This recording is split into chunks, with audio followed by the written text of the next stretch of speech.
The temperature structure of the atmosphere, in other words, what are the temperatures at different layers above the ground, is really, really important to understand for our lives in the troposphere, which is the layer closest to the ground, going up to about 11 miles.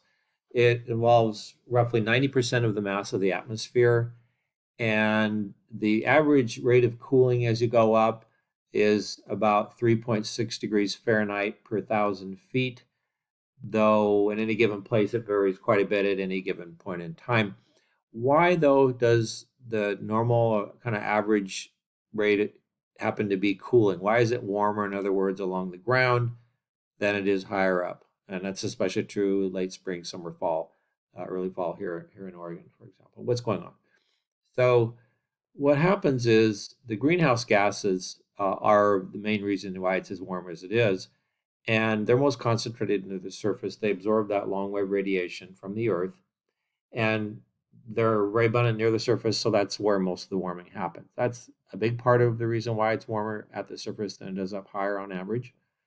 And it's also true because the air in contact with the ground, as it's being heated by the sun during the day, is warmed.